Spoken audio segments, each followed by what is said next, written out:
Salut les amis, j'espère que vous allez bien. Je vous propose une fois de plus encore aujourd'hui le tour de l'actualité de notre club de cœur, le Barça.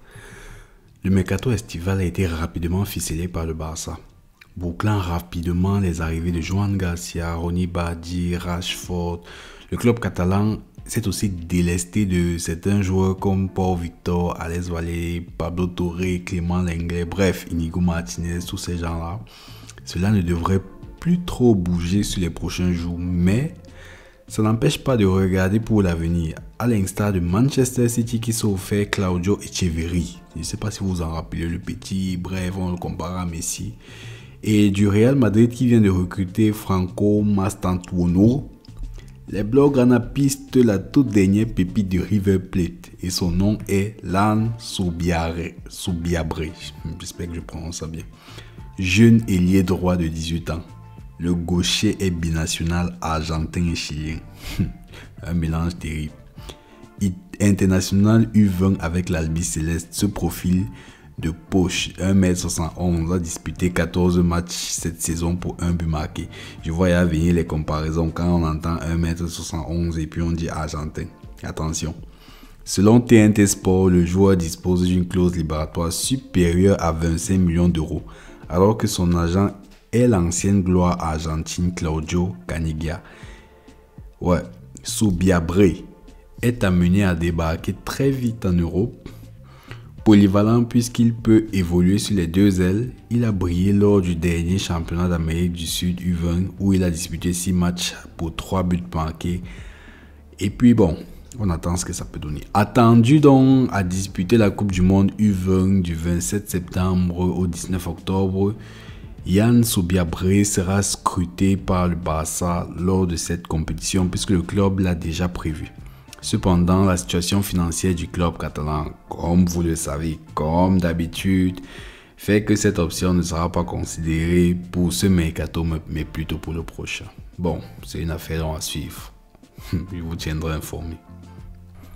Maintenant, dans l'autre actualité, il se dit que le Barça aurait énervé Nike.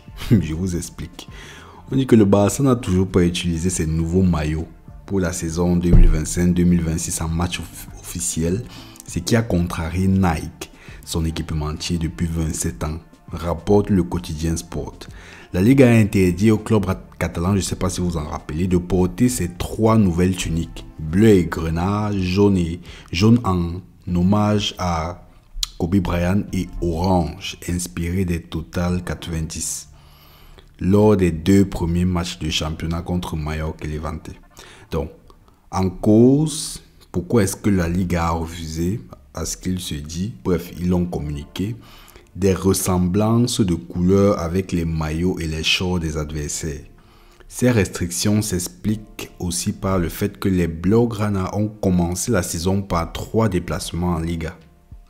Dans une situation similaire, le Real Madrid a pu ajuster son équipement en combinant maillots et shorts de différentes tenues, ce que le Barça a préféré ne pas faire afin de préserver une certaine cohérence visuelle.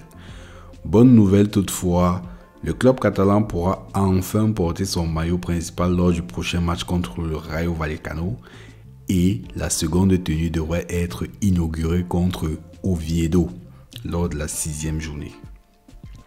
En tout cas, ce maillot, je le trouve pas mal. Hein. C'est vraiment un très joli maillot. Ouais. Bon, les amis, terminons ce tour de l'actualité par une autre petite info, toujours sur le plan des départs côté Barça. Il se pourrait que Mallorca, vu les joueurs du Barça. En fait, le Barça travaille sur plusieurs départs, vous le savez.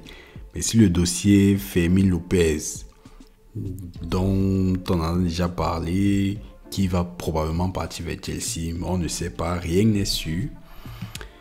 Et puis ça traîne un peu, surtout que le club catalan a encore besoin de ventes afin d'enregistrer tout son effectif auprès de la Liga. Donc selon Mundo Deportivo, les Catalans pourraient compter sur l'aide de Mallorca. Le club de la Liga est intéressé par 3 joueurs Blaugrana. Héctor Fort, le latéral droit un temps annoncé à Paris FC, ainsi que les ailiers Dani Rodriguez et Jean Vigili, prometteurs, mais qui vont avoir du mal à se faire une place en équipe première.